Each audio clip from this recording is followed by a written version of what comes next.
Well, good morning, everyone. We're going to try this live video today. I hope this is coming through well. Should be able to see that. Hopefully there's some comments to help me out. Good morning. Welcome to our second lecture on church history, the medieval church. We're going to try this today. I really should have thought a little bit more about setting this up and getting some visuals up on the screen, but I did not. I'm hoping that the comment section will help guide me a little bit. But let's see. Where do we begin? We left off with the idea that the Roman Church had the Roman Empire had just dissolved. And so we have the Roman Empire in the West is crumbling. It's being attacked from all sides, starting with the Goths and later the Huns and just a bunch of groups that are coming in and taking over the Roman Empire. And so with that,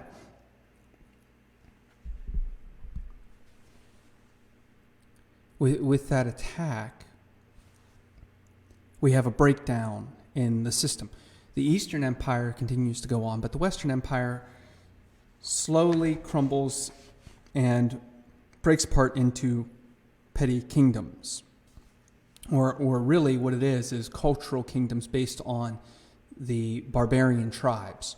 So the Franks, the Goths, the Visigoths, the Ostrogoths, the Celts, the Picts, the Scots, the Saxons, all these little groups form their own, take their own tribal territory within what was the former Western Roman Empire. Now, with that breakdown, there is kind of this power vacuum. And historians used to comment that this power vacuum led to a great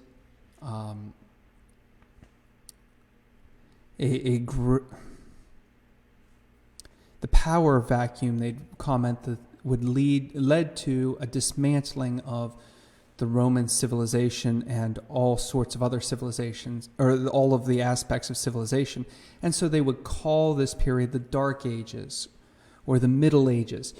But that's a really poor definition, because the idea that these times were dark or in some way were not as enlightened as the Roman Empire is just blatantly false. There was a lot of stuff happening during this time.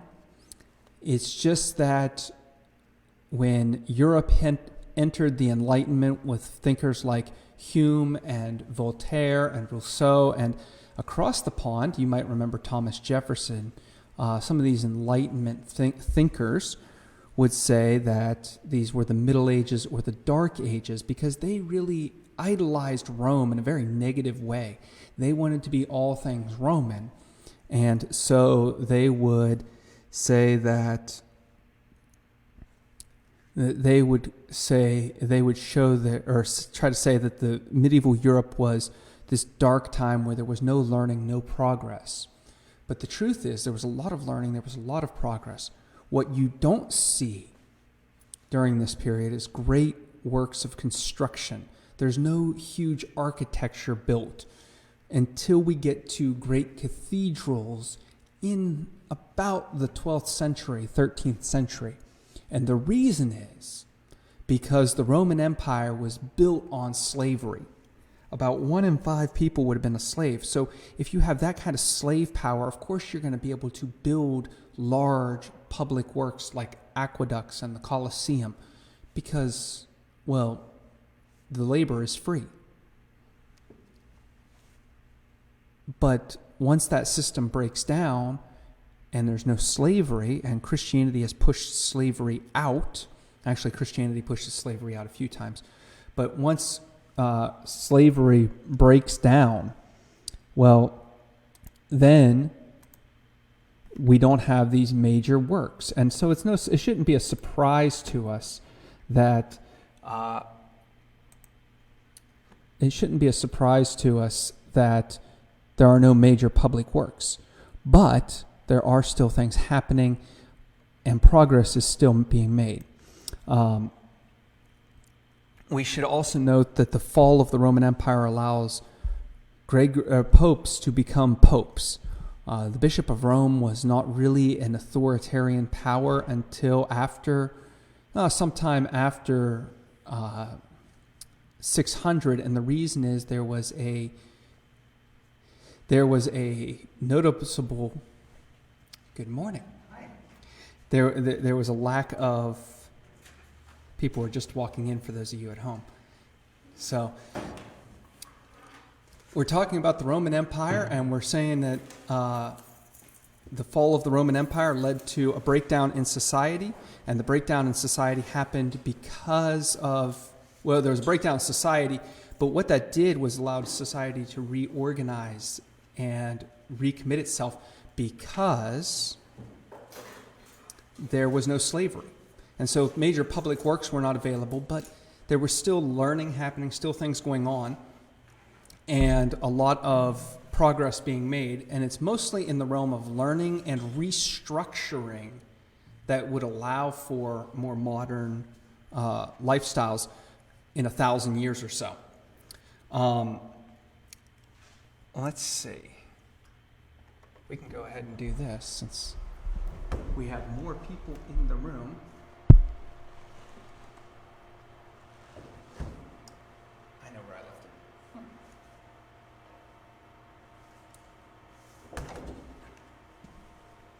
it. Okay. So, breakdown in society. I didn't post the notes. I should post a link to the notes. They will be up later for those watching at home. Yeah. Okay. So what we're going to talk about first is, with this breakdown of society, we're going to talk about the rise of kind of the empire, or the Christianization of the barbarians. This is a great topic. It's fun, at least for me. So we have in the late Roman world missions going out to really these barbarian peoples who are on the edges. So if you look at the map behind me, it's not a great map. It's 450-ish, but a little before this, you can see where the Hun border goes. It's the big block there. Before the Huns came in from Asia Minor, or from Asia, kind of those weird weird kind of fuzzy countries that used to be a part of the USSR, like Uzbekistan and Kazakhstan and all those hard to pronounce places. That's where the Huns came from, and they pushed west. And as they did, they dislocated a bunch of these barbarian tribes, and that's why Rome was conquered, because these barbarian tribes were right on the borderlands. In fact, they were the border. The Roman Empire used barbarians as mercenaries to patrol or to keep their borders. So Christians naturally started to go to these kingdoms, mostly what we would call Arian Christians. The Goths, the Visigoths, the Ostrogoths, all these, they were evangelized by Arian Christians. The only one that was not was the Franks. And this is going to become important because one of the reasons why we call Orthodox Christianity and refer to the other branch as Arian and heresy is because of the Franks. Orthodox Christians went to the Franks in the early to mid 5th century, and you'll see in the notes there's a king called Clovis. He is one of the first of the Merovingian kings, they call him. His father was Pepin the Short, or Pippin. But Clovis is the first Frankish king to be baptized. His father was the first one where Christians came in, but Clovis is the first to be baptized. And he becomes important because he is now the first and only non-Roman king who is what we consider Orthodox. And he is baptized with his army. And this should tell us something about the way that the armies worked and the way that the way that the civilization saw itself. And that is, when Clovis is baptized king, when he is baptized as king, he and his army march through the river, and their sword hands are held outside of the water. So the idea being that they can all be baptized, but their sword hands, their fighting, cannot be baptized. And they don't want it to be baptized. They don't want to have to commit that sword hand to God. And that kind of is this mentality that we're going to see develop in the Western Church of everything but the sword hand, everything but the military power is baptized. It's emblematic of where the church is going to go over the next several centuries. But Clovis, Christmas Day, 496, is baptized. Not long after this, we have Gregory of Tours writing his monumental work, The History of the Franks. This is huge. This book helps stabilize an idea of a Frankish people. The mentality that develops around the Frankish kingdom is that we are one people. It also unites Franks with the church, because one of the major figures in the book is Saint Martin of Tours. Gregory was from Tours in France, and his predecessor in the bishopric, Saint Martin, becomes a huge figure in the book. And what it does is it helps to develop this idea of nation. We are a Frankish people. And as they do that, they then develop an idea of who they are, and that allows the king, these Merovingian kings, Clovis and his successors, to gain power and influence. There's no political instability in the Frankish Empire, which is most of modern-day France, not all of it. It does spread into Switzerland a little bit. I don't have great maps of all this stuff, sorry. But these kings are able to develop a mindset and control of power that they can then solidify their reign, grow wealthy. Not to mention, they are relatively isolated from a lot of the fighting, which is further east. I say that, and then I'm going to say here in a little bit, we're going to talk about the Battle of Tours, which, we've already said that name. You can see it was a major city in France for a long time. But in 735, when the Islamic Moors coming from Spain are trying to attack, that's where they are held off by Charles Martel, Charles the Hammer. And when that happens, that is the icing on the cake. France, well, what will become France, the Franks, are the dominant power in Europe because they were able to put down these Muslim invaders, hold them in Spain. That is the high watermark for the Muslim conquest in the West. It won't be for another, 400 years it'd be almost 600 years before Muslims coming up from the east and Greece threaten what we think of as Central Europe. But that's the story of the Reformation, not medieval Europe. So,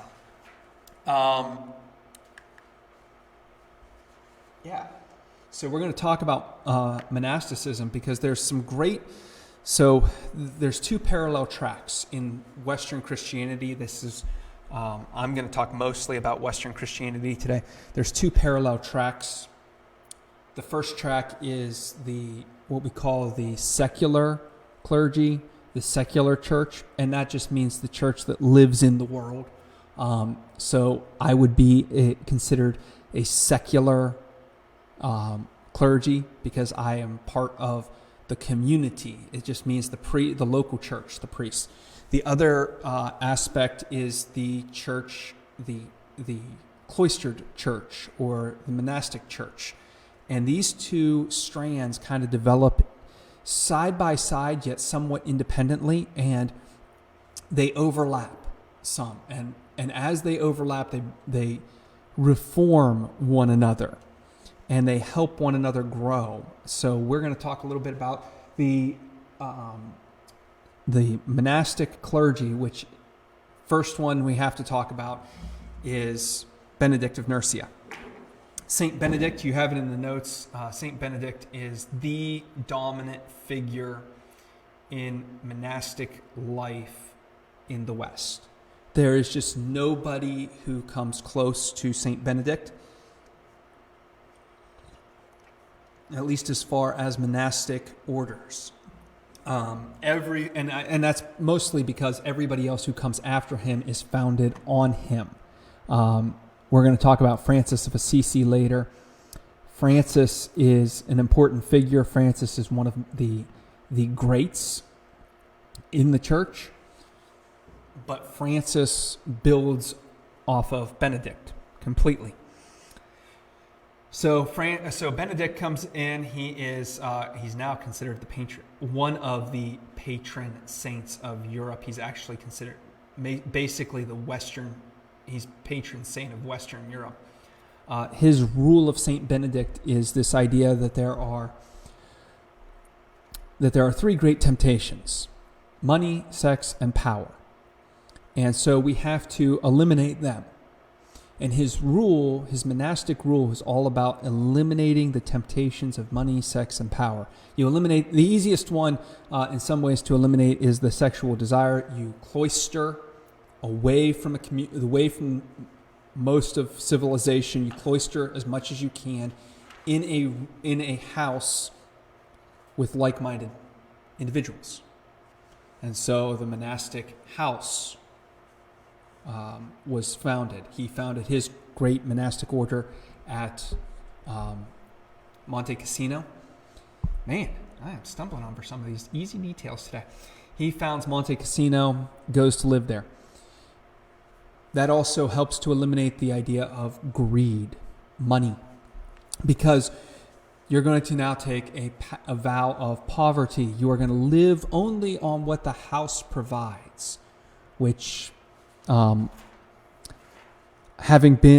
worked with some guys who had taken monastic vows, and living on what the house provides can be in some ways very impoverishing, and in some ways very good. And so I don't want to say that this is completely like destitute living, although the original Franciscan order was very destitute. This can provide for you. The houses would live off of contributions by people. So the idea is grew up, and we're going to talk about the cult of the saints in a little bit, but the idea grew up that if you gave to the monastery, they could pray for you and have mass for you, and that would be effectual towards your life. And I mean, we still do that today to a large extent. Every Christian church that I know of, it's common practice to say, pray for me.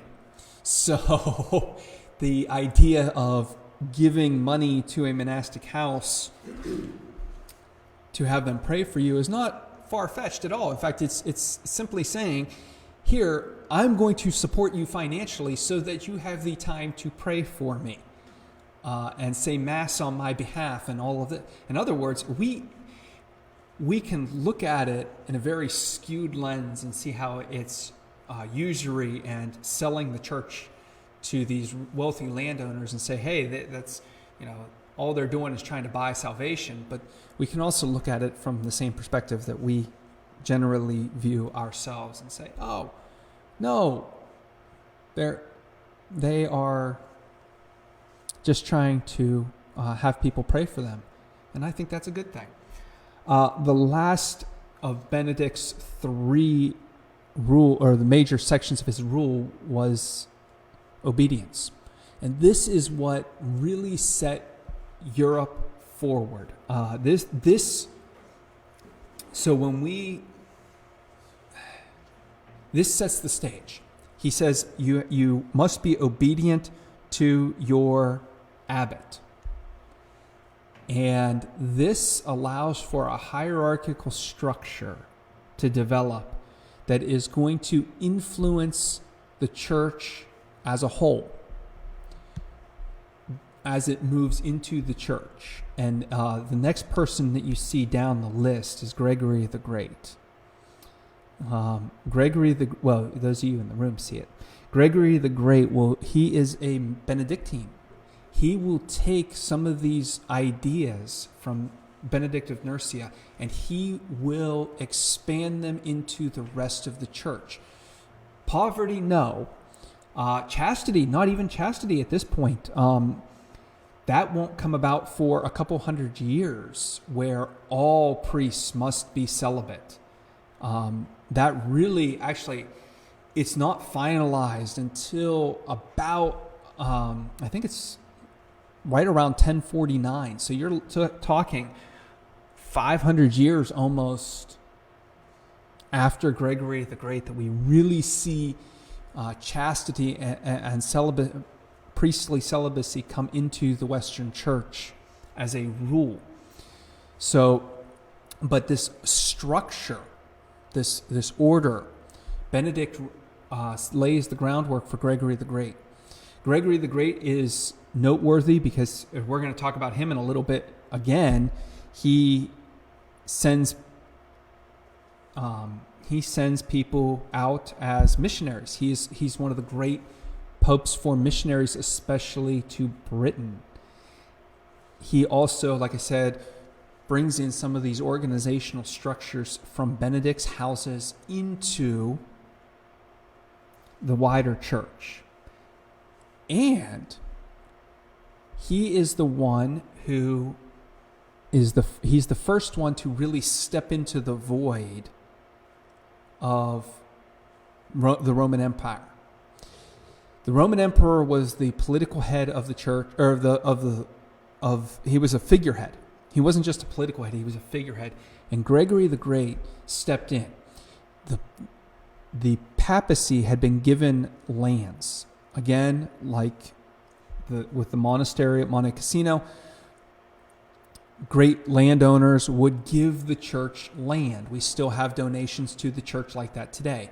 Well, what Gregory did was, instead of selling these lands off and just using the money and investing the money, he actually administered them. He became a landowner and an estate holder.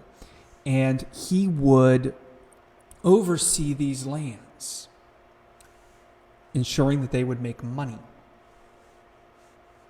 And that really set the tone for the medieval church, because those papal lands, they call them the papal states, grew and grew and grew until it was a large chunk of northern and central Italy. And then it started shrinking until today it's only Vatican City. But Gregory was the one who set up the administrative lifestyle. And then the last one that I've got listed here is Bede the Venerable. Because who doesn't want to have venerable after their name? Bede is a remarkable figure. He is just incredibly astute. Wrote commentaries on several books of the Bible. Very good commentaries, actually. These are I highly recommend them. You can see that his date 673 to through the 730s. He was in England. So Gregory the Great sends missionaries to England in the 590s. Bede the Venerable is less than 100 years later. That's how those missionaries, that's how effective those missionaries were. But Bede, he kind of sets the stage for the church as, or the monastery as scholars. He is, at least in my opinion, the first really great medieval scholar monk. You could also say he's probably, there are people who say he's the last of the real church fathers, the last of that line. I kind of look at him as the first of the great medieval monastic scholars. But he really does kind of blend those two worlds. But that's why he is important. He kind of makes scholarly life a real part of monastic culture. Benedict sets it up with the rule. Gregory pushes it over where monasticism has an influence on the whole church, and then Bede becomes the first of the scholar monks. Yeah. Okay. So the cult of the saints. This is fun. We don't like the term cult. We don't like we as Christians don't like the term cult. We as Protestant Christians don't like the term saint. So a lot of people have trouble with the cult of the saints because, well, if you don't like the term cult and you don't like the term saint, you're going to have a lot of trouble when they put them together, right? So here's the thing. The cult of the saints is not a big deal. The cult means the grouping, kind of the collection. It's not a nefarious term here. And saint, while we in Protestant circles recognize the truth of the statement that all Christians are saints, the reality is, and we all know this, some of us live that out better than others. And so there are people who we can all look up to, whether or not they are universally recognized by the church. We have our local saints. We have those people in our local congregations who have been powerfully influential in the local church. And so we honor them. We appreciate them. This kind of gave rise to what we call the cult of the saints. The cult of the saints being these people who we know are exceptionally close to God, were exceptionally close to God, are exceptionally close to God. We want those people's legacy to live on. Plus, this is something that is not, this doesn't hit us in the modern West. We're not good at this.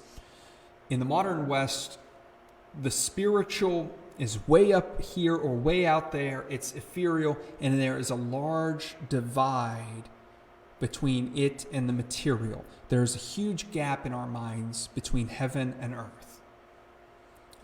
We can thank John Duns Scotus, probably get to him later.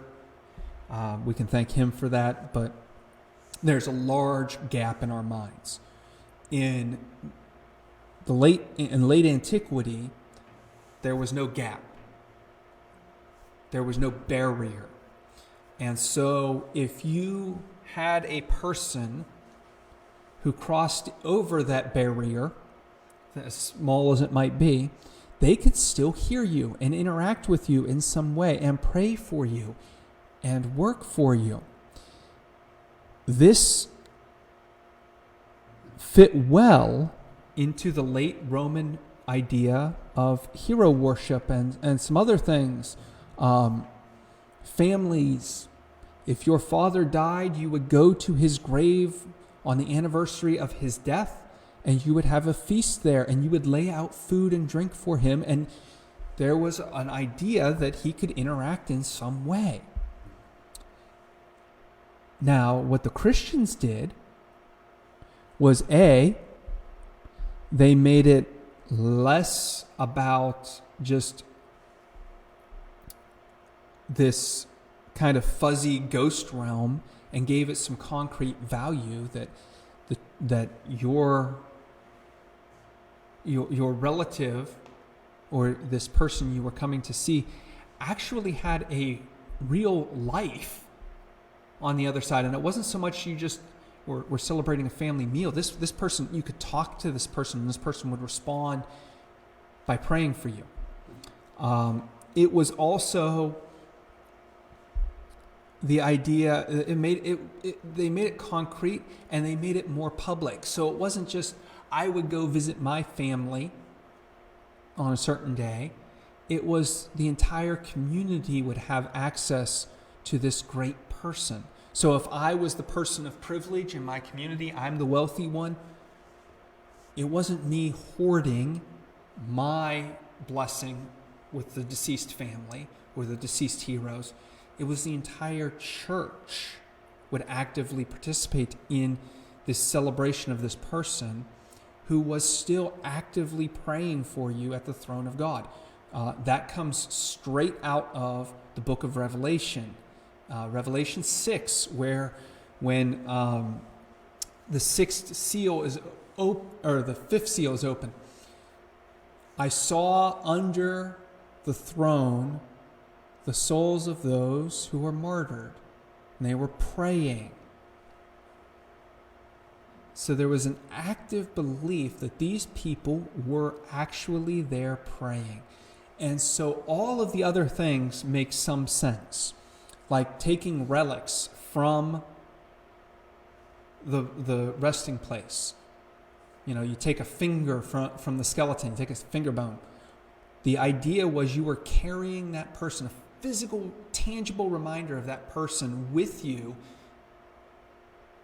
to help in your prayer life.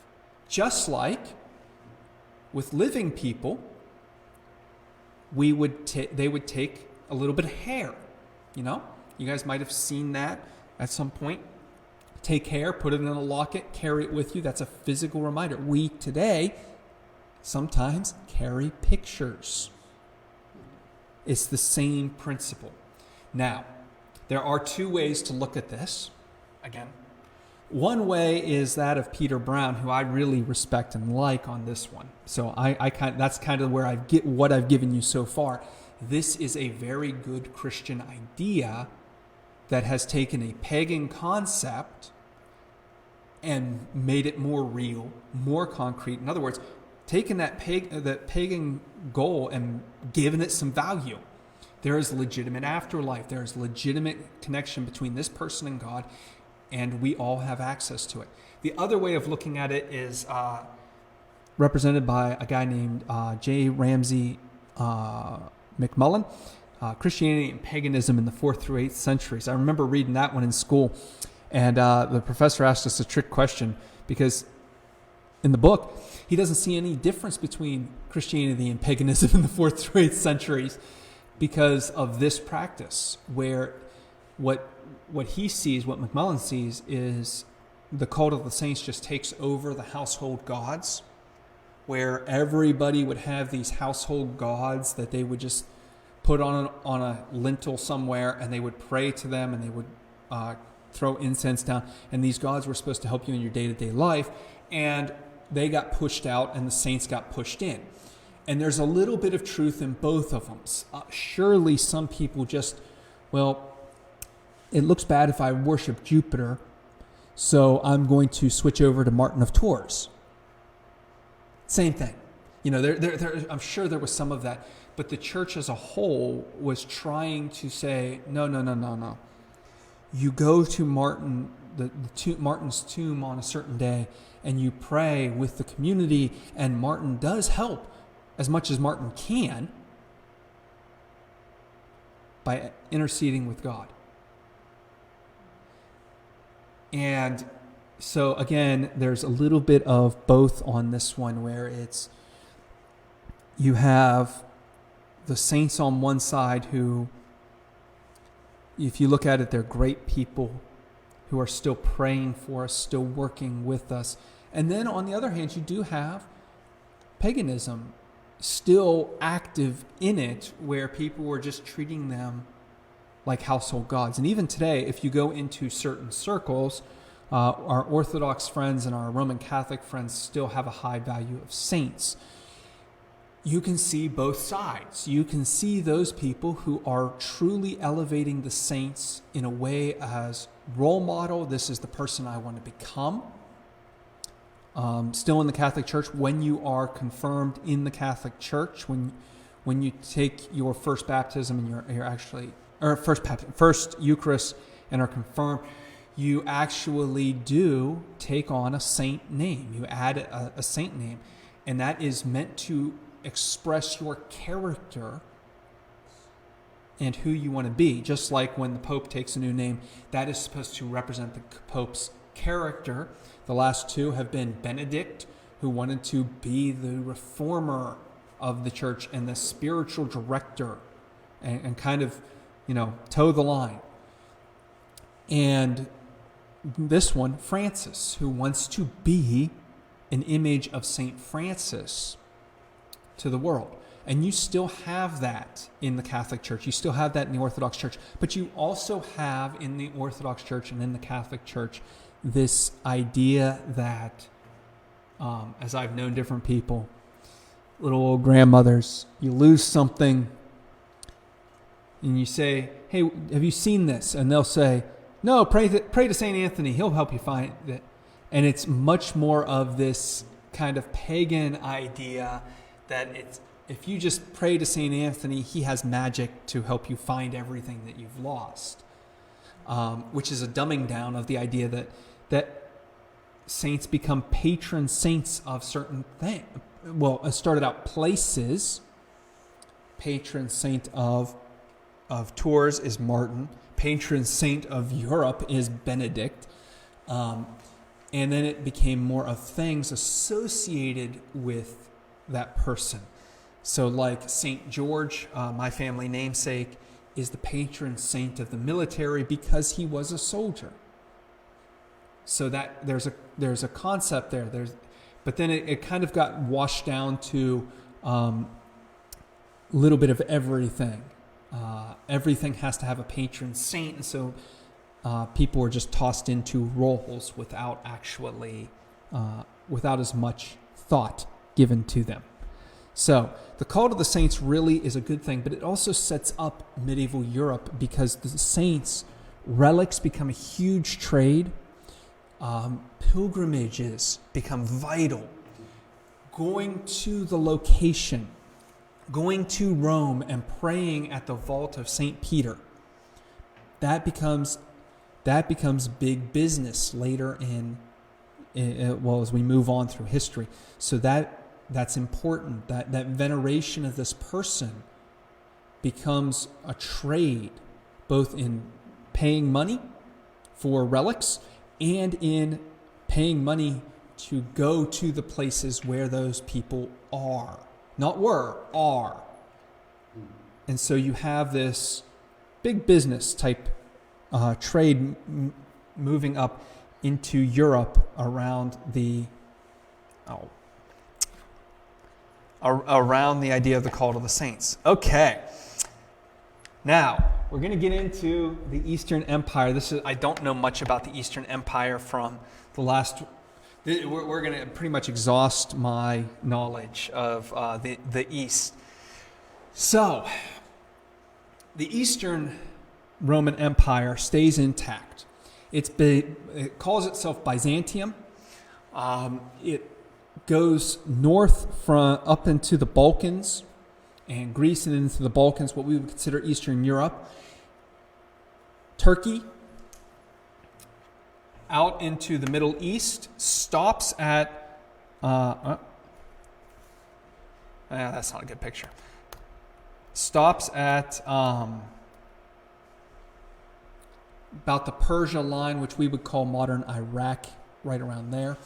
South all the way to Egypt, and kind of draws a line around just south of Italy into Africa, and then straight up, and they own Sicily and some of what we would consider northern Italy today. That is the Eastern Roman Empire. They still have some influence over the Bishop of Rome, over the Pope, until the 800s, and we're going to talk a little bit about that later, probably. So they are very united politically, but they are less united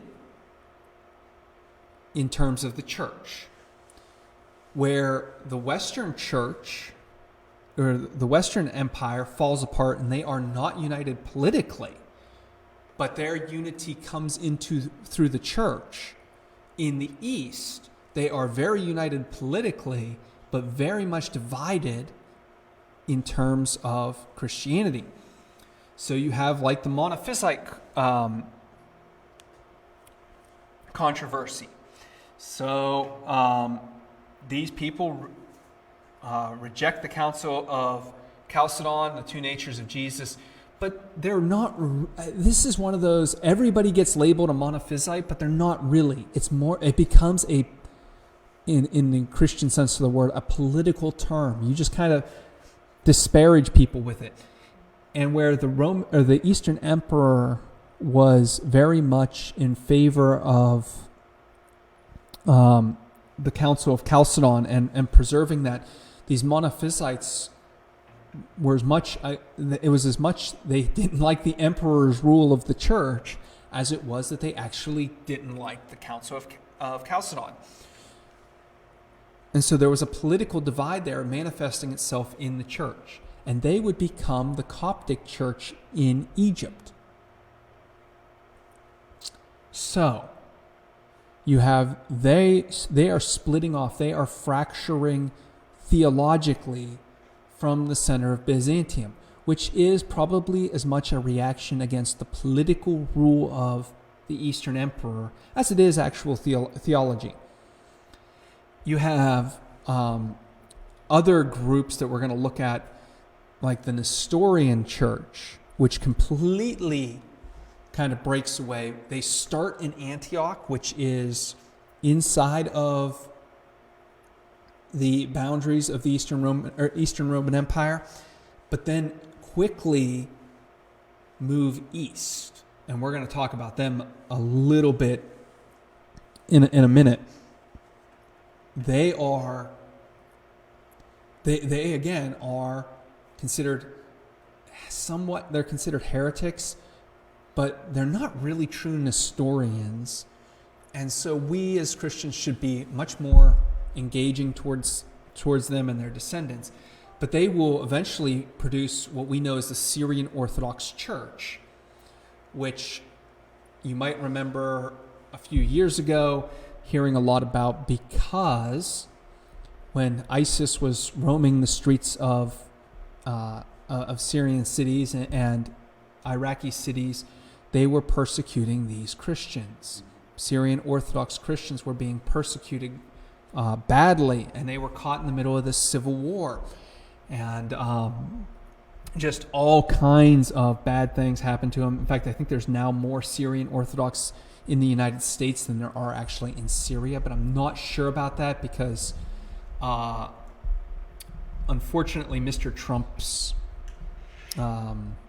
immigration policies, I don't know how that affected them completely. So I don't want to get onto that subject, but you know, it does crop up. So we have this political split theological split that's happening, and what it is doing is it is diversifying the Eastern Church in a way that is not going to happen in the West. There's theological diversity in the East. And then we get to a guy called Pseudo-Dionysius. We don't know who he is. He's an anonymous guy. Yeah, late 5th, early 6th century. He's a mystic. And he is going to be huge. He is going to influence two religions. And within those two religions, he's going to influence a large swath of people. He's very mystical. He has these ideas that God is somewhat vague and an experience. but not in a bad way. I want to contrast that with I'm trying to contrast that with this overly developed theology of Jesus and God as being like a person in the sense that we are, corporeal person. So his theology will go on to influence Western mystics in the 10th, 11th, and 12th century. He's going to influence Islamic Sufism. If you've ever studied Sufi, they are the whirling dervishes, and they are very mystical. They can trace a theological heritage back to Pseudo-Dionysius, and he heavily influences the churches east of Constantinople because he has these visions of God, these experiences with God, and derives a lot of his theology from the presence of God. Later on, there's a man named Simon the New Theologian. He's called New Theologian because he has no theological training whatsoever. He will develop this and experience a large part of the Eastern Church. Even to this day, while the Eastern Church is very intellectual in some ways, you look at their structure of their church services, it's about trying to create a mystical experience with God. The incense is trying to create the veil through which God can be revealed. The singing, everything about this is designed to help you experience God in a real way, and in a somewhat different sense from, say, our charismatic friends who want gifts of the Spirit. The Eastern Church wants the presence of the Spirit, and just to absorb and soak in that presence week in and week out. So that is this notion of an experiential worship becomes big in their church.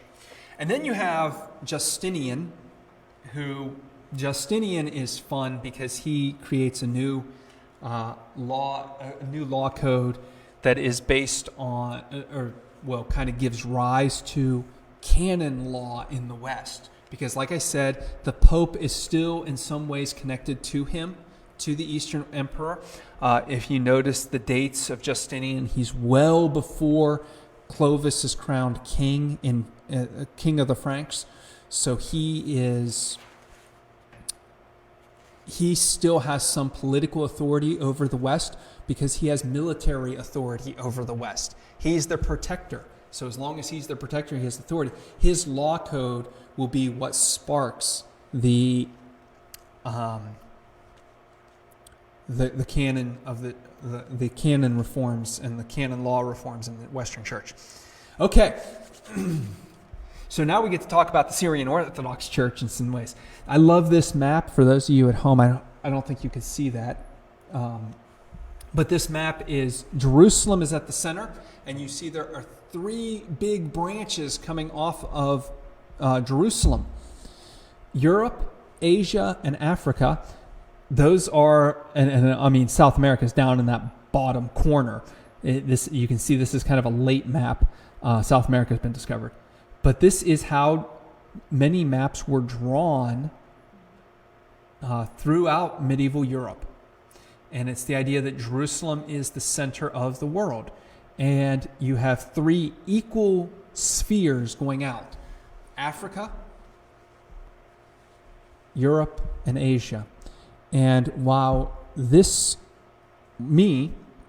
like all of my teachers, and many who teach Christianity in the United States, are going to focus primarily on Europe because that's where our intellectual heritage comes from, there is a large chunk missing in that lecture because I'm not even going to talk about the Eastern Church, the Eastern Orthodox Church.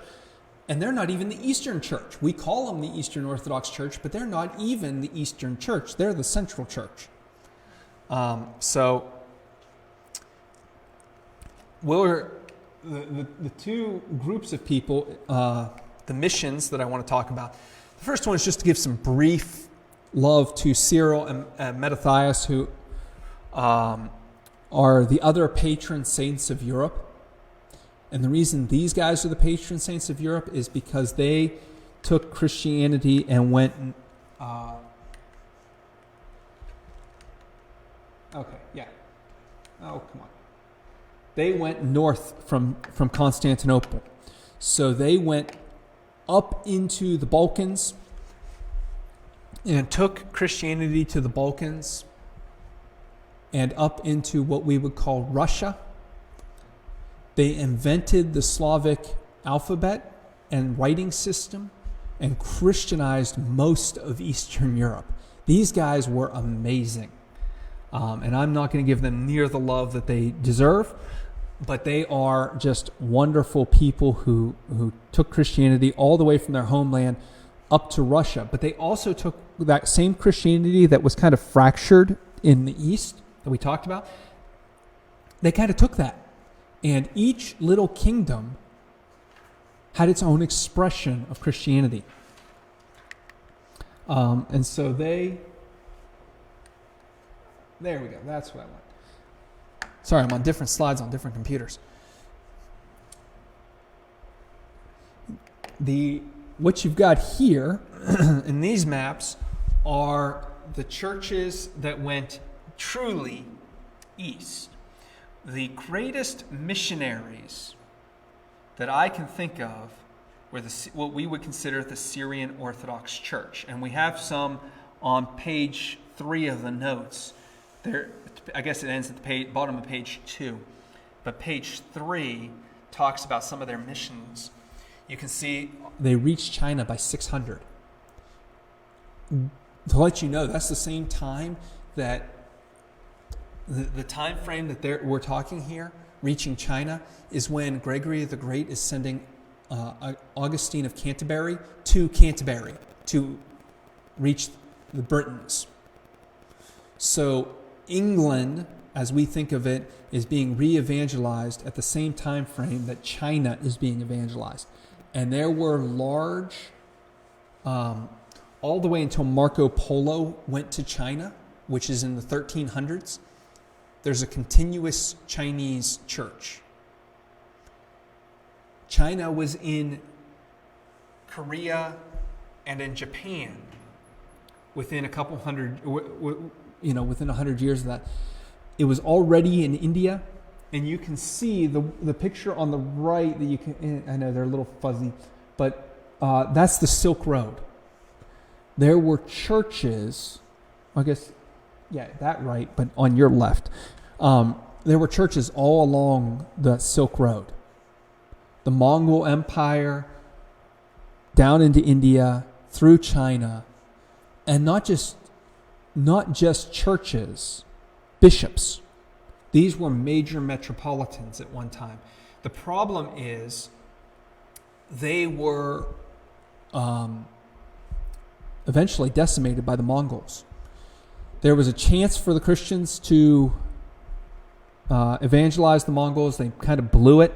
They didn't think too much. The Western Church did not think too highly of these people, and so did not send the missionaries, but could have easily really changed world history because it would have given connection between these churches and the West, which might have saved them. These churches did a lot of great things, but a lot of that history is lost or is just now being rediscovered. Philip Jenkins's book, The Lost History of Christianity, is a great place to start on that.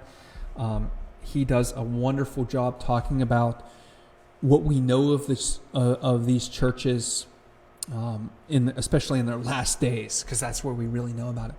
But this church, this branch of the church that will eventually become the Patriarch of Baghdad, or represented by the Patriarch of Baghdad, is huge.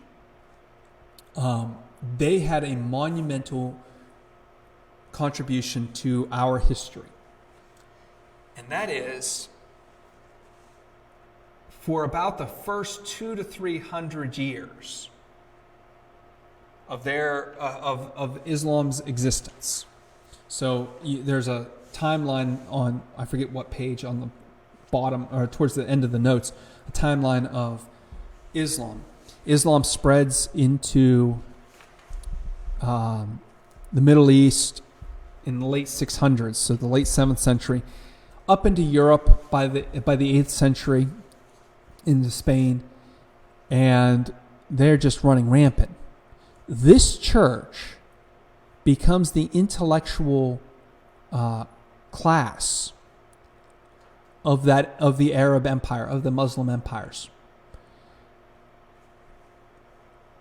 So much so that people would convert to Christianity and take on Christian names so they could be trusted as scribes within that empire. The Christians in these monasteries and in these churches kept many of the ancient, kept just a lot of ancient books. Aristotle, Plato, many Greek philosophers, early Christian theologians, these scribes kept those in their monasteries. The reason, in part, that they got out was twofold. Number one was the Christians, or the Muslims, wanted the Christians translating these books so that the Muslims could read them. This eventually led to branches of Islam like Sufism that became highly mystical and very, very similar to mystic Christianity. The other reason is because as these monasteries felt threatened, they started sending books west. And so a lot of our learning comes from these scribes keeping it intact. They were also the ones who, when the Buddhists reached China, they helped the Buddhists translate the Buddhist scriptures into Chinese for the Chinese. So Christianity was the intellectual elites that helped spread both Buddhism and Islam, which is kind of humorous when you think about it. But it's true. But this is just one of these ways where we just don't have enough information, and I really wish we had more. The last thing I want to talk about, and this is, again, it deserves far more treatment than I'm going to give it here, because there's just too much to cover in an hour and a half, or an hour and 45 minutes, so I have time for questions, is the iconoclastic controversy. This is important because the iconoclastic controversy in the Byzantine Church was about whether or not you could depict God in art. Now, we have no troubles depicting God in art. We have no troubles depicting Jesus or any of the saints or anything like that. But in the Byzantine Church, this became an issue, in part driven by the rise of Islam. If you notice the dates, 726 is the start time. That's just when Islam is starting to conquer Byzantine territories. So as the Byzantine territories are being conquered, many of the rural poor who can't afford art anyway and are now living under rulers who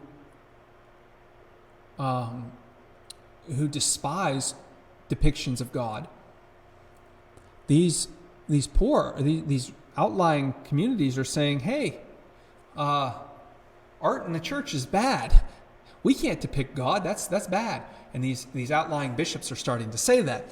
Well, the major bishops in places like Constantinople, where you have wealthy people who can afford art and are living under a, at least nominally, Christian empire, well, they're pushing back and say, we've always done it this way. We've always had art in the church. And this becomes a major division. And again, it's a further breakdown of the unity in tradition and culture within the Eastern Church. And so the Eastern Church becomes even more fragmented.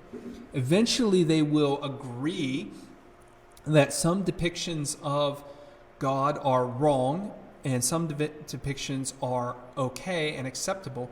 And those depictions that are acceptable are icons, which are kind of meant to look two-dimensional, and they are written, not drawn in the Greek theology. You write an icon, but eventually those will be acceptable, will be deemed acceptable. But again, this splits their church theologically. This is both a blessing and a curse for the church. It's a blessing in that as these churches become more fragmentary and Islamic invaders take over, they have local government. And so it helps them retain their Christian identity because they are not looking to Constantinople. Where in the Western Church, when a group attacked, like in Spain where the Muslims took over, or when the Huns pushed through, if your local chieftain changed religion, you changed religion. There was no, because you were not going to be loyal to Rome. You were going to change your religion to localize it. In the East, that didn't happen quite as readily, although many of these churches did kind of fall out. So now we get to go to missions in the West. And this is fun. I'm only going to highlight a couple of these because it's already 10 o'clock. I've got a long way to go, and I want to leave time for questions and to talk about this. The two that I really want to highlight, well, I guess there's three. So St. Patrick is the first. He's not the first Christian in the British Isles, but he's the first major one. Christianity had been in Britain since about the 200s, but it was among the Romans in Britain. So Patrick is an English boy who is kidnapped, sold into slavery. Eventually he's freed and decides he wants to go back to the land of his birth to evangelize. And he ends up in Ireland among the Scots of Ireland. And this is one of those weird things of history. The Scots lived in Ireland and the Picts lived in Scotland. Eventually the Celts would move in and push the Scots out of Ireland and push them into Scotland, hence the names.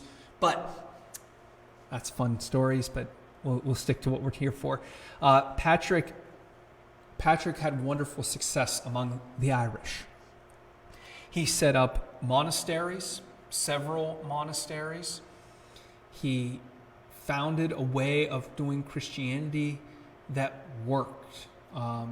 It was basically, he created kind of mirror societies that were better than the society that was not Christian.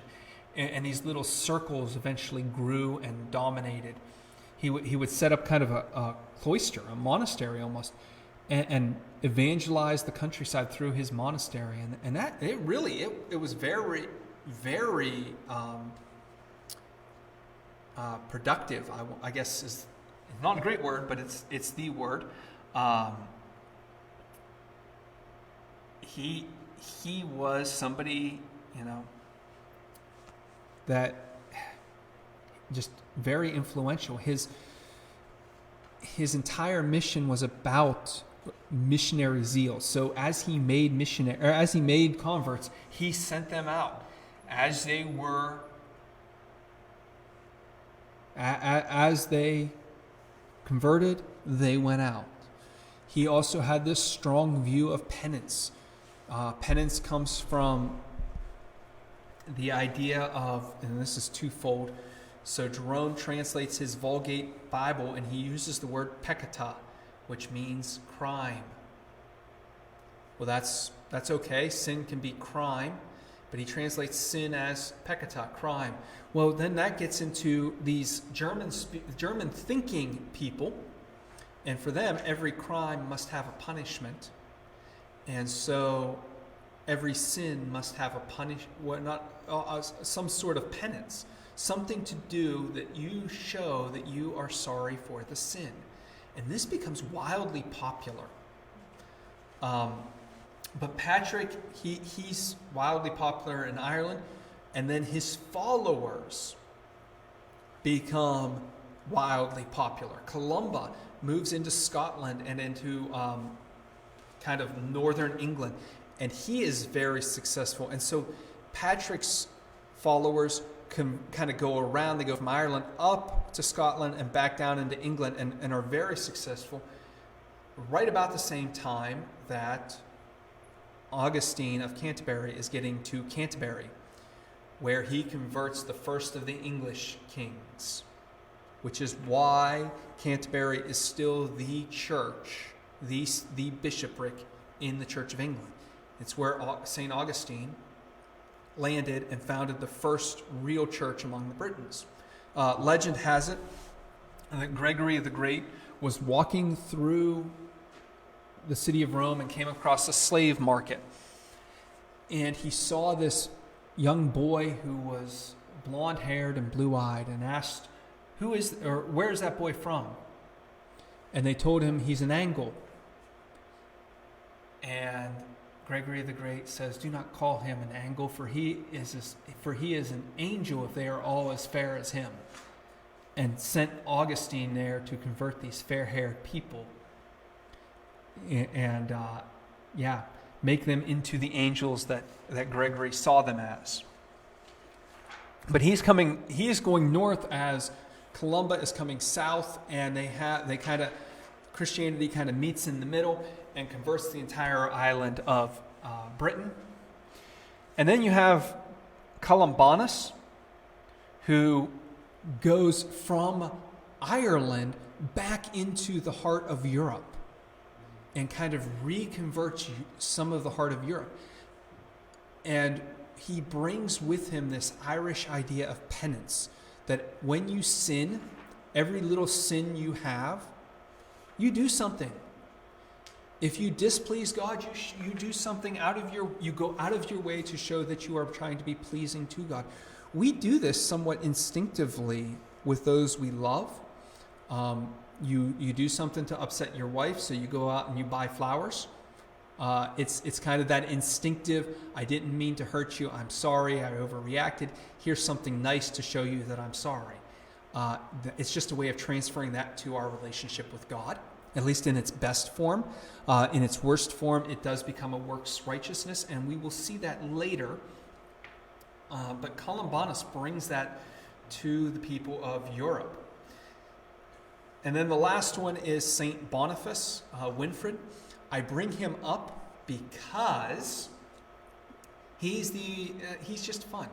He goes to the Saxons, and that's modern Germany, at least the Saxons there. So he is the one who evangelizes modern Germany, and he goes to this giant oak tree, which is known as Thor's Oak, and he cuts it down. And he says, quit worshiping these pagan gods who can do nothing about their tree. And then he walks over, the tradition holds, he walks over to a pine tree. And he goes, see this tree? This tree is shaped like a triangle. And that is how we understand God. God is 3 points of the same God.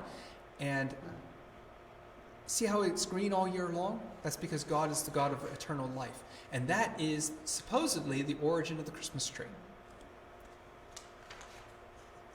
And that's the only reason I bring Boniface up. Other than that, he doesn't really fit into my story too much today.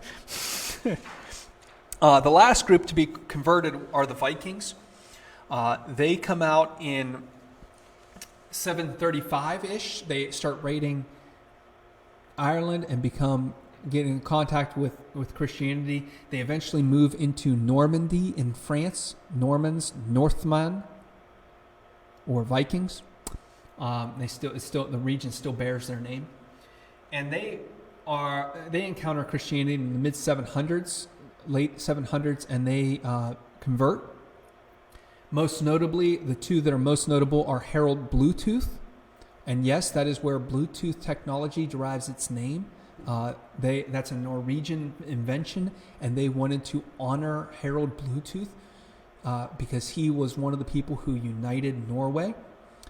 And he's also a convert to Christianity and spread Christianity through the Norsemen.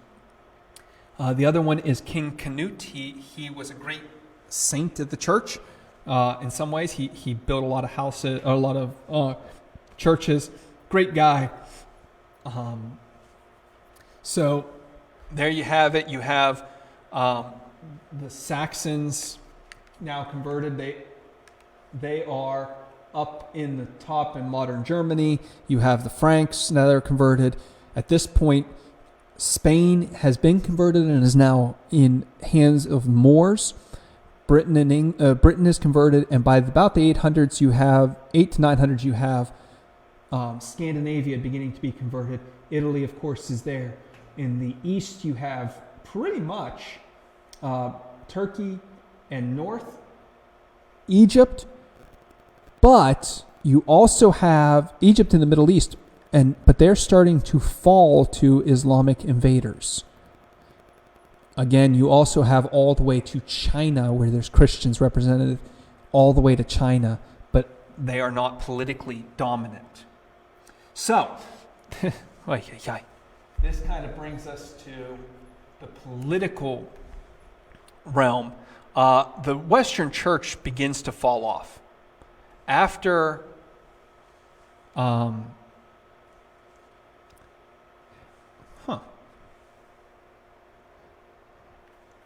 After Gregory, the Western Church, the secular church, begins to become more secular. It becomes more based on power dynamics. Several popes are assassinated. It can be very corrupt at points. And during this time, we see the first clashes with the political authorities. So I've got listed there the crowning of Charlemagne as emperor, Christmas Day, 800. This is a big deal. Pope Leo III crowns Charlemagne, makes him emperor of Rome. But he doesn't control Rome. But he's the Roman emperor, and he's setting up what would be known as the Holy Roman Empire, which would be what we consider modern Germany and modern France, all the way down to the north of Italy, where the Lombards were, and Charlemagne conquers them. So we have the political unity with this action of Rome and France. With this, the Pope is no longer dependent as much on the Eastern Roman Empire.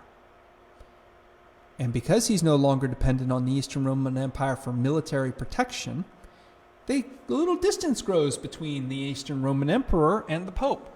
They don't have as much contact. Instead, the Pope starts looking west. And I've already said in 735, Charles Martel has taken out the Islamic forces at Tours, solidifying his political power. Gregory of Tours has written the history of the Franks. So we have this solid nation state of the Franks. They are an established group, where Germany is still a collective bunch of independent tribes like the Saxons, the Angles, there's Teutons, bunch of other little groups running around in there. England is still a mess with the Picts and the Scots and the Celts and the Angles and the Saxons and the Britons, all in there. Italy is a mess. You got the Pope with his lands. You got the Lombards. You got the Eastern Roman Empire that still owns Sicily and some of northern Italy. There's other groups in southern Italy. France is becoming France. About the only thing that they don't really control is Normandy, which is okay by them. because they're starting to make gains into Switzerland and Belgium and Germany. But that becomes this political alliance between France, what I'm going to start calling France, and the Pope, pushes the Pope into this kind of more secular realm where it's going to stay. The papacy is going to be a very secular institution for the next couple hundred years.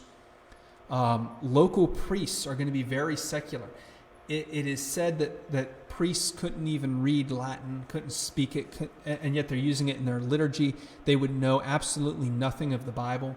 They would learn one or two verses, because if they would get arrested, they would say one of these verses of Scripture and claim to be a priest. And then the local authorities would say, okay, tell me some Scripture. They would quote these one or two verses in Latin, and then the local authority would have to hand them over to the church courts, where they would get off of all charges. It was a very corrupt system in some ways. Again, I'm painting a very poor picture. There at the same time, there's wonderful things happening, because you look at the same time, you've got Bede the Venerable, so it's kind of this hodgepodge, just like it is today, of some really bad things happening and some really good things happening. I'm skipping over a lot of the good because I want to set up the bad, but there's a lot of good, or there's still a lot of good things happening. But in the midst of all of this, at the bottom there, you have Cluny is founded, and Cluny is a monastery that they become very religious. So the monastic reforms there are very religious. Number two, they become politically powerful. They start branching out. Once the monastery at Cluny reaches such a capacity, they start setting up daughter monasteries across the country. Well, when that happens, Cluny is looked at as the authority for all these daughter monasteries, and they become politically powerful. And then they also set up this system in which the monks work. So this will become a major theme in Europe. Monasteries becoming rich and powerful, in part through the monks working. Many of your wineries and breweries that are still prominent today are monasteries. The Dom Perignon is a wine that everybody's heard of. It's actually a monastery, or it was. I don't know if it still is, but it was set up as a monastery. What is consistently voted one of the best beers in the world is brewed. I think it is still brewed by monks in, I believe it's the Netherlands. These traditions lasted, and so the monasteries became somewhat self-sustaining. But it also meant that the monasteries got out from underneath any control of the secular church, and then they started to influence again the secular church. And you saw that Cluny was founded in the early 900s. By 1049, this monastic reform has gotten to the place where the Pope is now part and parcel to the monastic reforms, and he wants to bring reforms to the whole church. And so we have we'll talk about them later. So wow. Okay.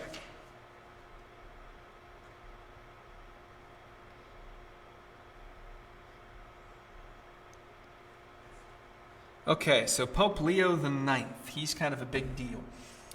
He begins these reforms, which will make the church less dependent on political governance. Up until Pope Leo, the Pope had been chosen either by a general election of the people of Rome or by the people who controlled power in Rome. This is why so many popes were assassinated, because the aristocracy could then just put somebody into power. The people of Rome would sometimes vote on popes. But with Leo, he laid the foundation for the pope to be chosen by the clergy. You can see in the notes, Pope Leo himself is chosen by Emperor Henry III. Henry III, Holy Roman Emperor, puts Leo in power. Leo then works to get the College of Cardinals to elect a pope. And this will go through, this goes through some reforms, but this is the oldest written constitution still in use today. Is the constitution that was put in place to elect a pope. And during this time, though, with Leo, he starts to flex his muscle. He starts to see himself as the authority figure, which, there's some good reason for that. He's gaining power and independence in the West. But he also recognizes Henry III is the one who put him on the throne. And so there is some tension that develops between East and West.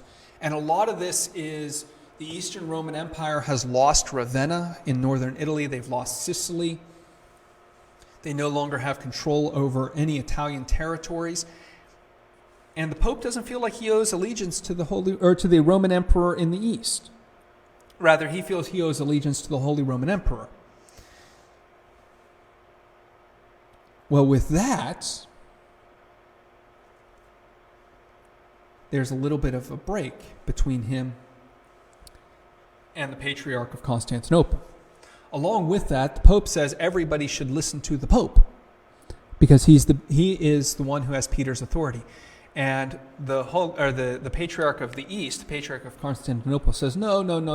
We've discussed this before, and there are the major metropolitans, which are Rome, Constantinople, Antioch, Jerusalem, and Alexandria. And you are not the first among equals. We are all equals. And so they break.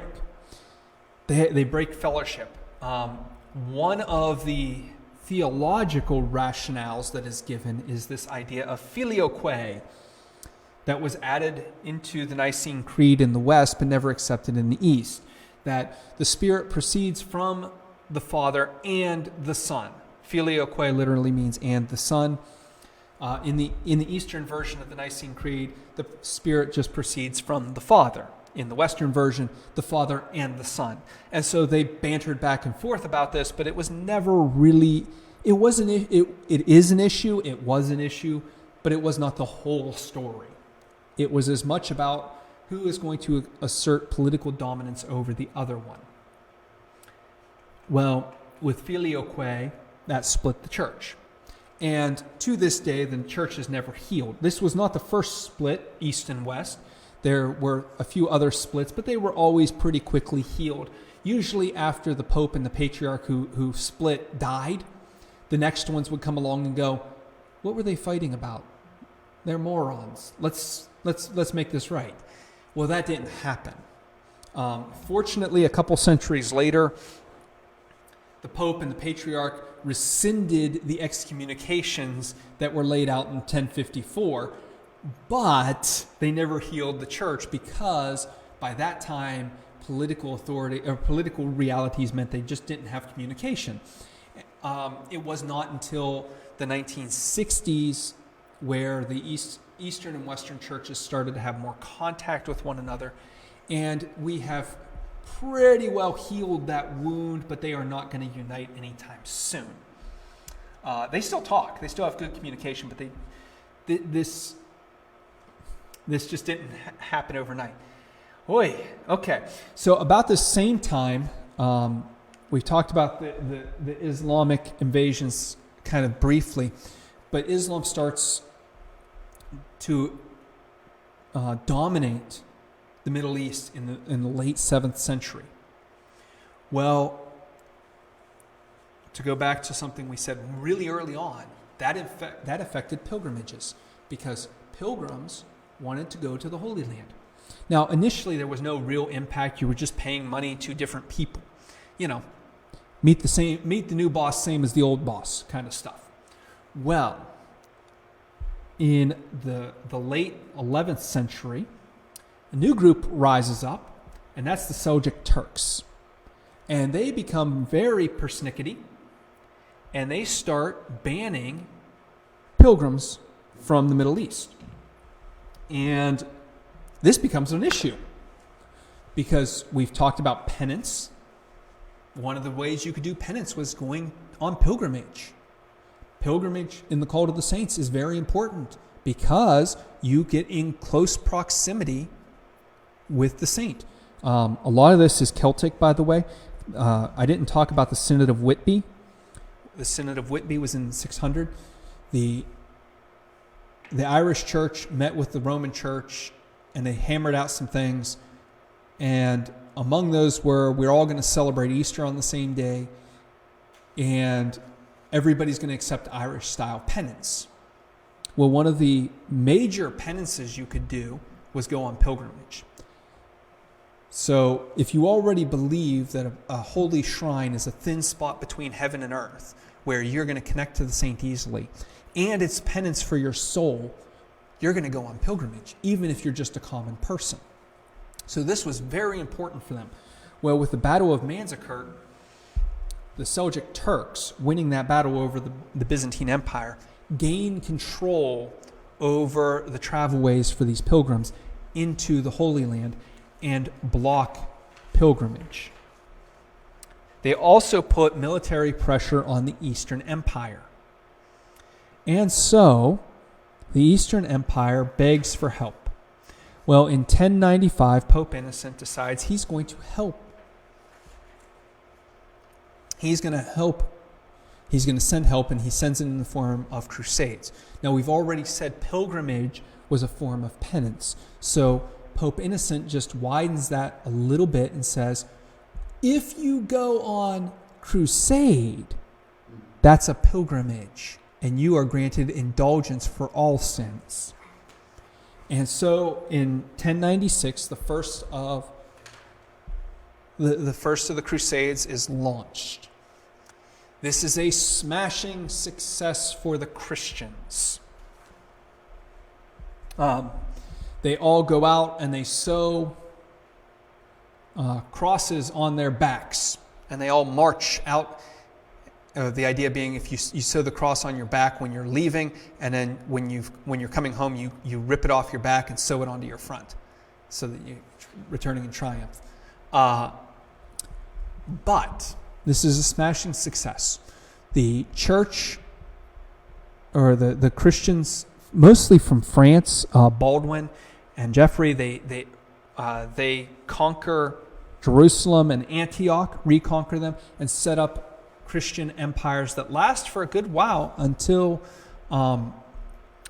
their political power wanes, their resources wane, and there's a resurgence of Muslim enterprise that wipes through the church, or wipes through the Christian-held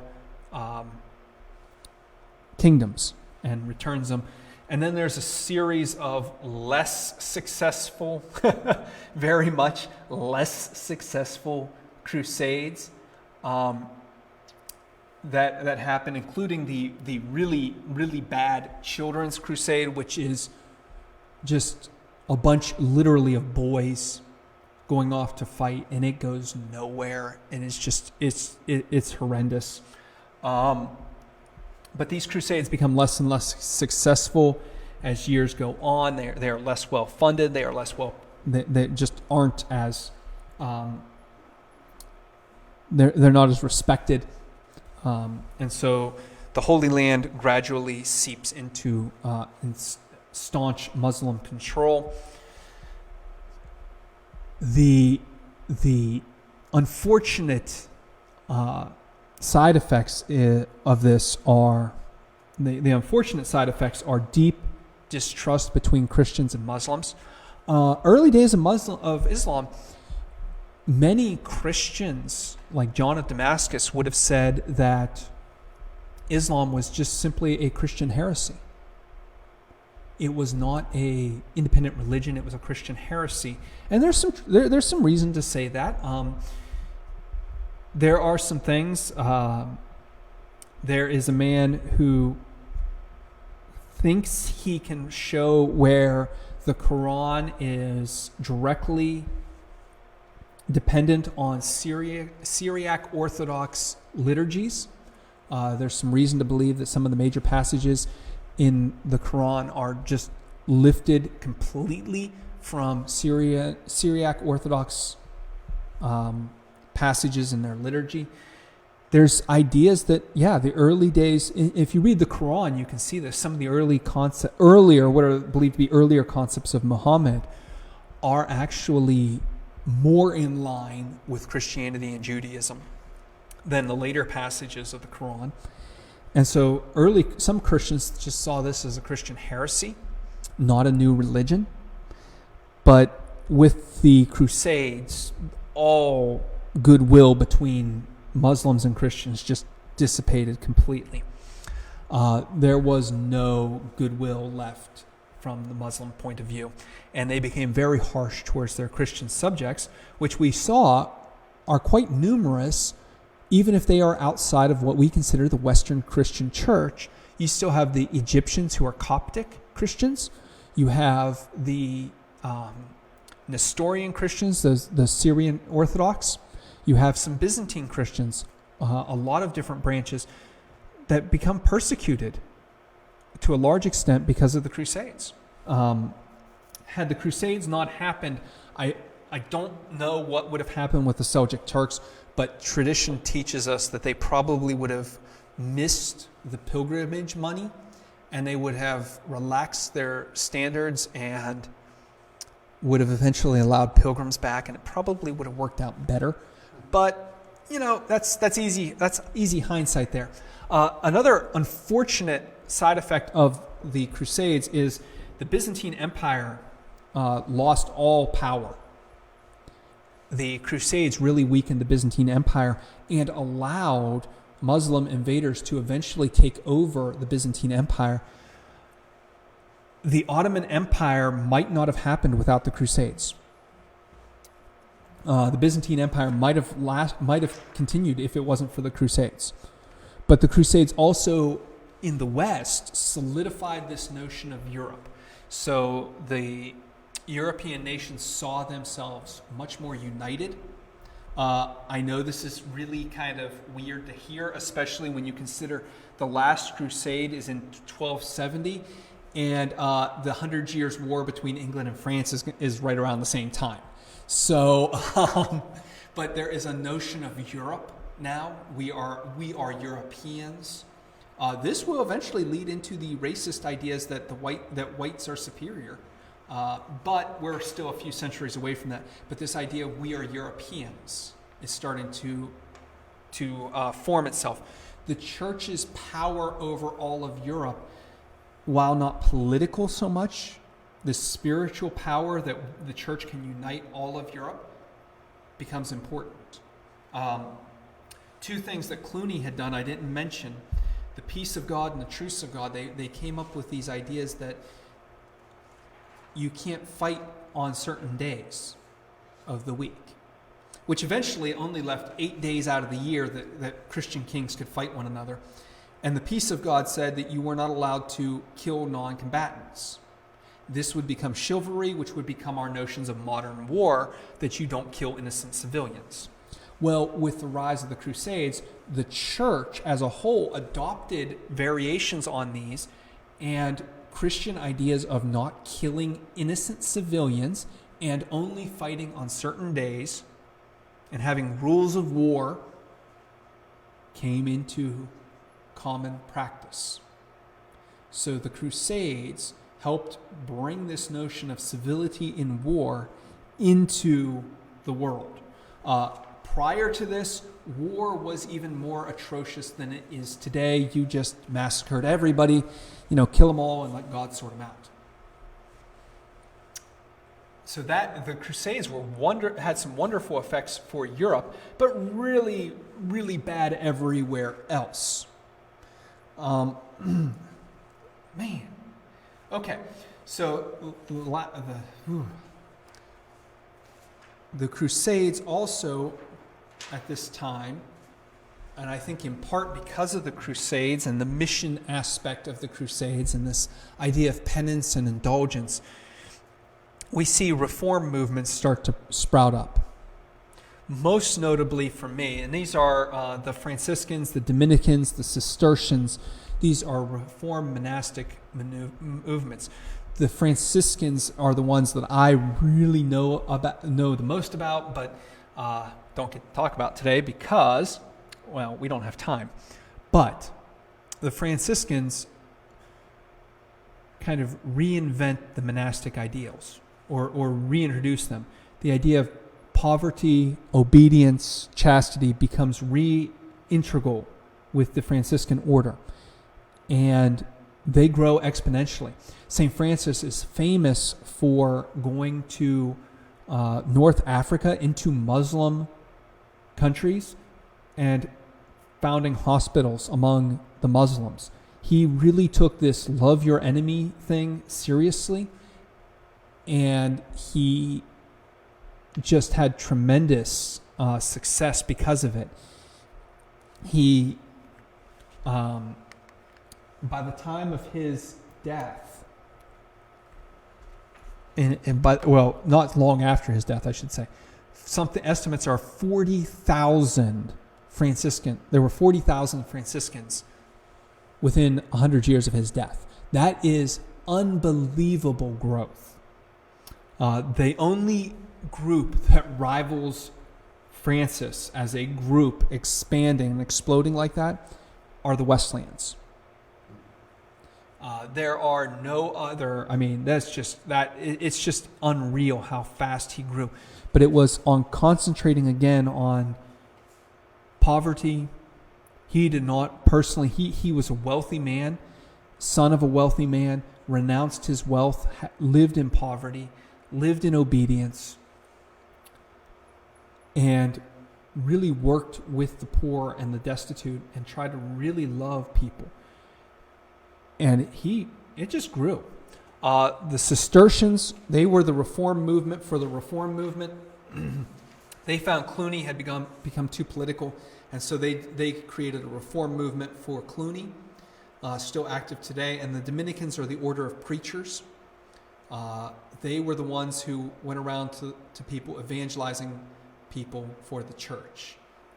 That was their job. St. Dominic wanted a group of preachers. But that's unfortunately about as much as I can say about them right now.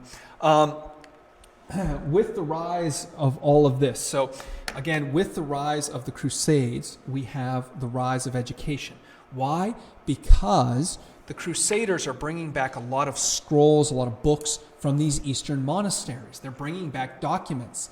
Christians are being pushed out of the Middle East, out of Egypt, and they are taking refuge in the West, in monasteries. And so Aristotle comes to the West. Plato comes to the West. Greek philosophy in mass comes to the West. Greek mathematics comes to the West. Theology from the East comes to the West. I mentioned Pseudo-Dionysius earlier. Pseudo-Dionysius is one of those people who's now being discovered in the West. Books like The Cloud of the Unknowing pop up, which are mystical treatises on how to connect to God experientially. Julian of Norwich, her showings. She was a monk, a nun. Well, not technically a nun, called an anchoritis, where she boarded herself up in a church and prayed for people. Her book comes out. It's, again, a mystical work. Education is rising because of contact with the East. And we see people like Bernard of Clairvaux, Peter Abelard, Peter Lombard, Thomas Aquinas, Anselm of Canterbury. These people just pop up left and right. I left out so many, like Richard of St. Victor, Hugh of St. Victor, a lot of people. But philosophy starts to enter the church. St. Anselm, famous for his Cur Deus Homo, which is why the God-man, the incarnation of Jesus, which popularizes substitutionary atonement theory, where the idea that Jesus died for our sins, which is so common today, was not really common before Anselm. You go to the year 1000, and it's not a very commonly understood doctrine. Today, it is probably, it dominates Christians' understanding of the atonement. And yet it's not the only theory, and it's not necessarily satisfactory on its own. But because of Cur Deus Homo, it's important. He also is credited with forming the ontological proof of God. This is very philosophical. But the idea that if we define God as the greatest possible entity imaginable, maximally great,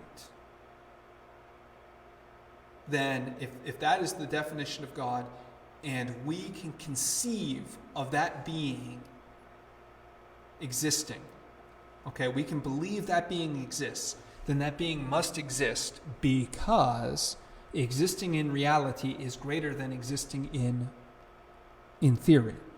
Therefore, God must exist because we can conceive of a being that is maximally great. Now, philosophers debate whether or not this is either it could be a trick of language and it could be a real philosophical ideal. Depends on who you want to trust on this one. It's got its merits, but again,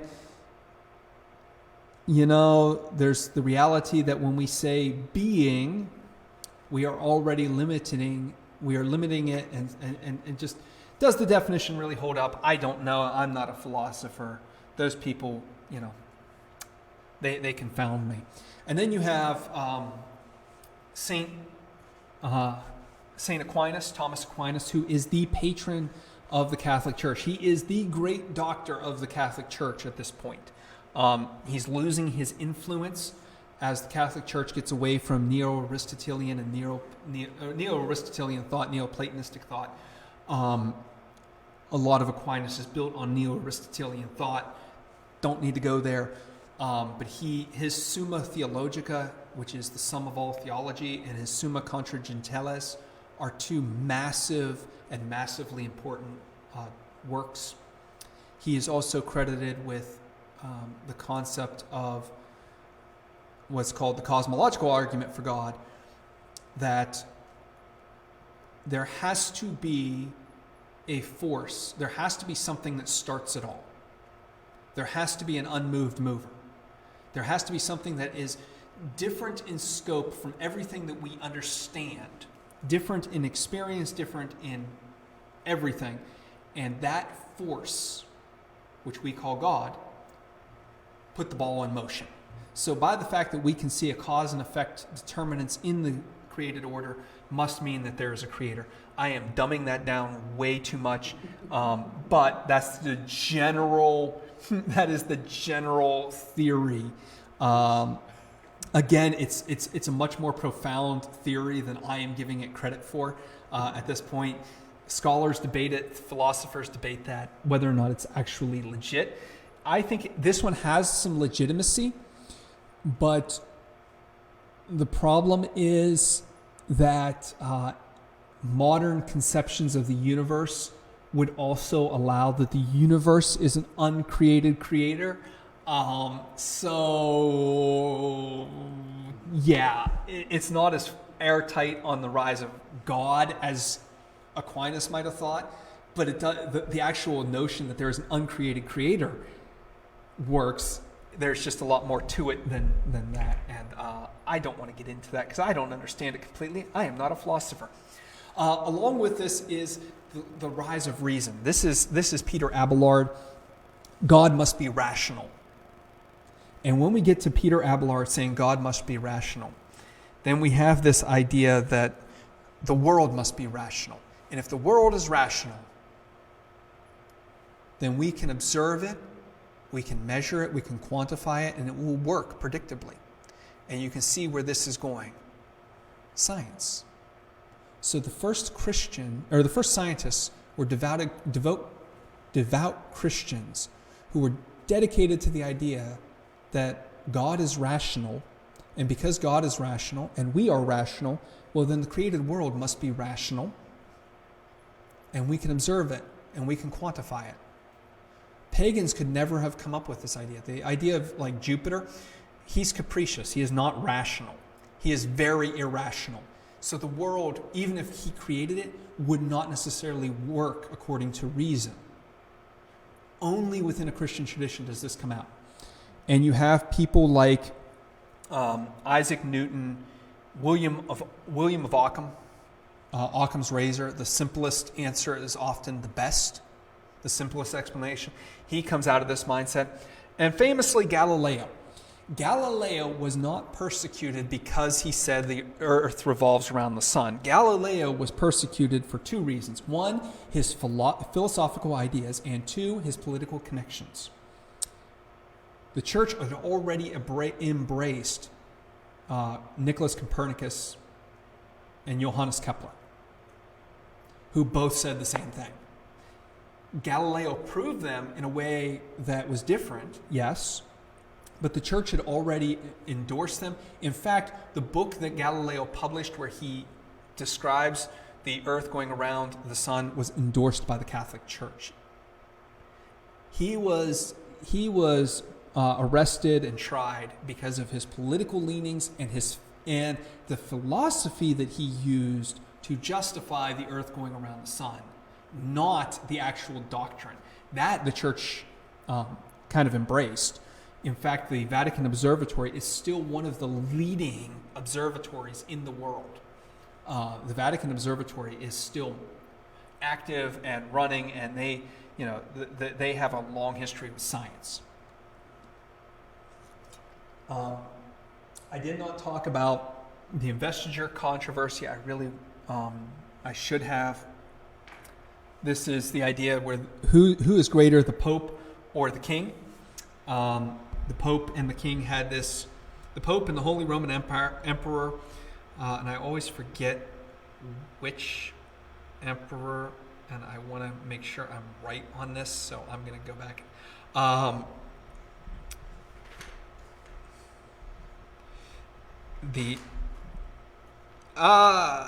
There we go. Okay, so no.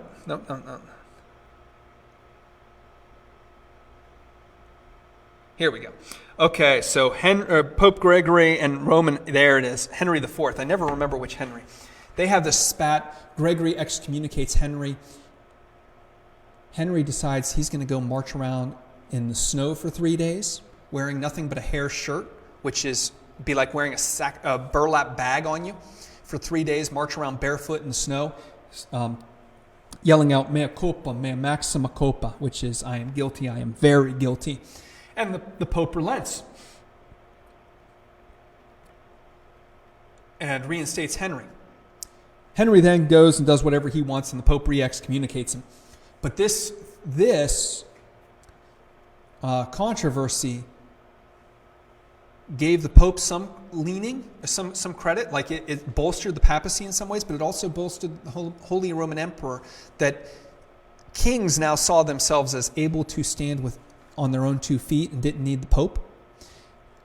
While the people liked the Pope and they saw him as generous and kind and willing to work with the king, and so he gained the people's favor, the nations, kind of the kings saw the Pope some weakness. They saw a chink in the armor. All you have to do is repent and the Pope has to forgive you. So guess what? Your excommunication means nothing. And this led to all education, universities being established in Paris and in Oxford, the kings gaining power. All of this leads to this kind of national identity, and so France becomes an entity. England becomes an entity. The Holy Roman Empire, the Germanic states, the Austrian states, the Swiss states. These national identities become a real thing. And so we see the rise of modern Europe. And they start to see themselves that way.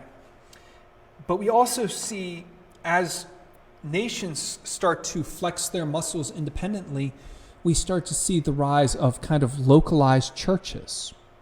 And so out in the boonies in Czechoslovakia, we see a guy named Jan Hus, who becomes the first major reformer. He's eventually burned at the stake and, killed, and his movement falls apart. But he sets the stage for Luther in that we start to see these popular church movements outside of Roman authority. We also see within the educational stream people like Desiderius Erasmus Rotterdamus, one of my personal favorites. His work, A Praise of Folly, is just so much fun. He starts to write, and we see a literature that is independent of the church. This idea of humanism starts to move up, and textual criticism. And so with all of this, we've now set the stage for Luther and for the reformers to take the stage. But that's the next lecture. So with that, I think I'm pretty well done. And so do we have any questions? Get the phone out in case there's people online who want to ask questions. But do we have any questions that we want to talk about?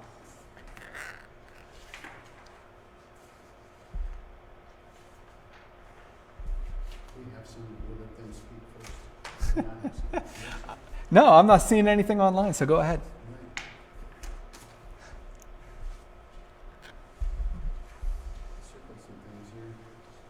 On page 3, you said, or you didn't say, but it's written here, by the 8th century, more Christians were under the sea than either Rome or Constantinople. Under the Seleucid, yeah. So by the 8th century, so that's by 700, there are more Christians who are under what would become the Patriarch of Baghdad. So if I go backwards, that is okay. So the Asian church there. Which would be this slide, that church east of Antioch. So that's more Christians from here to here than either here or in the west. Yeah. Yeah, so that Nestorian church, that kind of hidden church that we don't know much about, there's more Christians in that church that we, at that time, more Christians there than anywhere else in the world. Does Jenkins speak about this in his book? That's what his book is dedicated to. Oh, really? Okay. His book is dedicated to this church. When was it published? Oh, I'd have to look. Quite a while ago. No, this is actually. Give me 1 second. I'll actually look it up.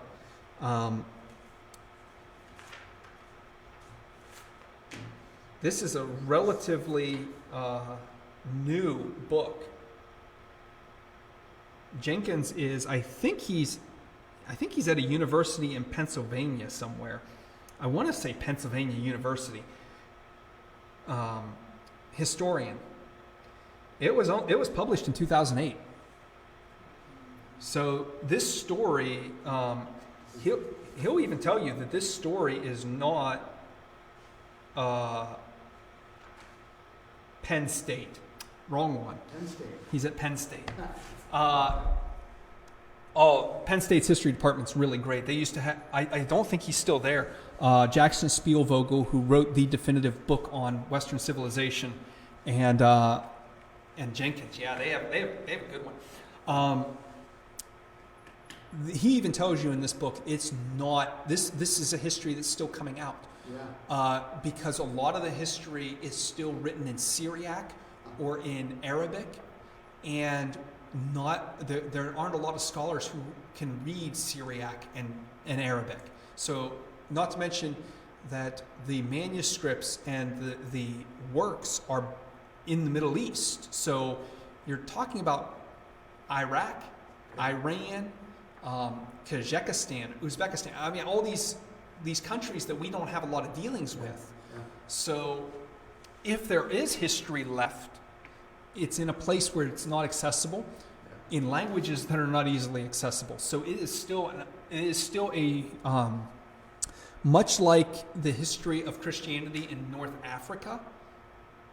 There's still a world of possibility to scholars who are willing to invest the time in learning these languages. Yeah. Yeah. Huh. Anything else? Yeah. So Great Britain or England, Mm-hmm. Britain, I don't remember historically how you refer to it, but they were evangelized at first in the 200s, but the church wasn't really established there until 600 or something? So what happened was, the church, so it was a Roman territory. England, Hadrian's Wall, it was called Britain. And this is where the tricky part of when we're not actually talking about British history, how do we refer to it? But it was the province of Britain. Romans were Christian. So the Roman Britons were Christian, or some of them. They were Christianized early on. Just like all Romans were early on, Christians were this would have been in our last lecture, but we didn't go up to Britain. So Christians were very good about spreading the gospel throughout the Roman Empire. They went all the way up into England. Well, the British, the Romans, did not want to evangelize the Britons around them. And they especially did not want to evangelize the Angles and the Saxons. So when the Angles and Saxons and Britons all kind of fell back in on the Romans, that church really diminished. So by 400, there weren't really Christians in the British Isles, except where Patrick was going. And I forget the man's name who went to Scotland right around the same time as Patrick. He did some good work, but I just never remember his name.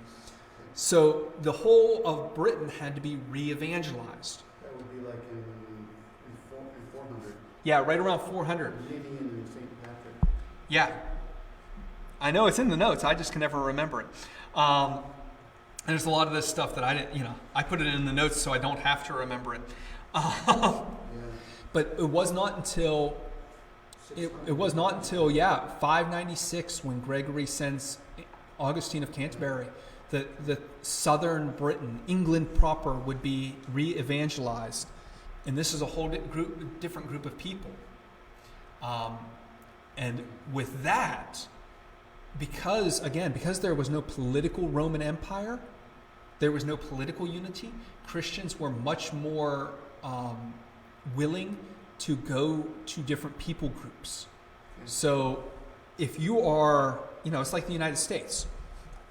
If, let's put it in terms that we can understand, if Washington, D.C. is the center of our political world,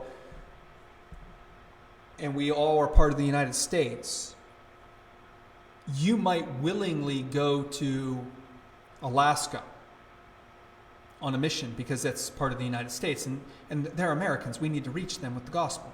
But then, as that, as say a foreign occupying army is approaching, if you're in Alaska as a missionary, you're not necessarily going to be willing to cross enemy lines to go to the enemy, which is what would happen when the Romans were pushing out of Britain. these Roman Christians weren't going to go to the enemy. So the enemy invades, crushes them, shrinks everything, and then imagine the United States breaking up as independent little nations. But there is still the Bishop of Washington, D.C. is still our major bishop over many of us. Like we in Ohio still recognize his authority, even though we call ourselves Ohioans. But now suddenly, because we're only Ohioans and we are going on missions to Indiana, we represent the Bishop of Washington, D.C. It becomes much easier to go to the political foreigner because you are representing a much more global church at this point, not a Roman church. So let's use your Alaska analogy. As long as there's tension between the U.S. and Russia, it's hard for Alaskans to go to Russia. But as soon as Russia takes over the U.S., they're a lot more free. Well, yeah, it becomes harder. The tension, when there's political tension, it becomes harder to go as a missionary. So like right now, it is hard for American missionaries to support Iraq. In fact, I can remember, again, I don't like to get too political, but this actually happened just a few years ago. In 2016, many Christians in America supported President Trump's ban on immigration. But when President Trump enacted that ban on immigration, there were hundreds of Iraqi and Iranian Christians who were looking to come to the United States and were barred entrance. In fact, there was a group of 100 Iranian Christians who were in Switzerland at the time, grounded because they no longer had access to the United States, even though they had all of the immigration papers and were legally allowed to come here. That travel ban prevented it. And if it wouldn't have been for the Swiss government stepping in at the last second and accepting them as refugees, they would have been sent back to Iran.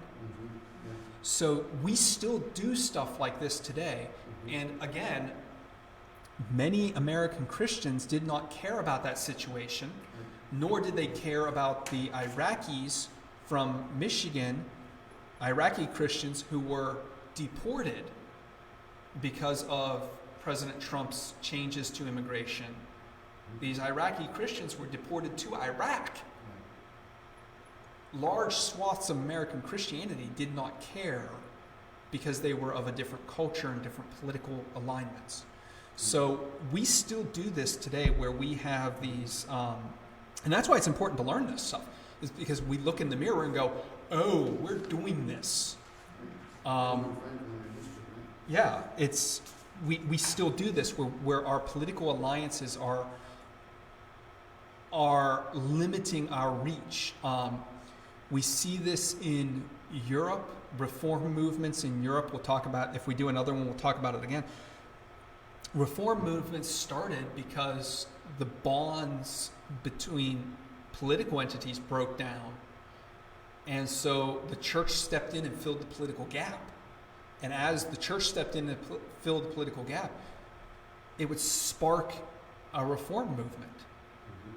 And so when political power waned, the church was able to push in with societal reform. It happened in monasteries. It happened in all sorts of areas. But these reform movements were able to come in and push in for a while and reform the church and reform the state. Yeah, it is. It's far more than we can talk about in one day. Any other questions? Huh? I'm going to turn off this. For those of you watching at home, have fun. It's been good.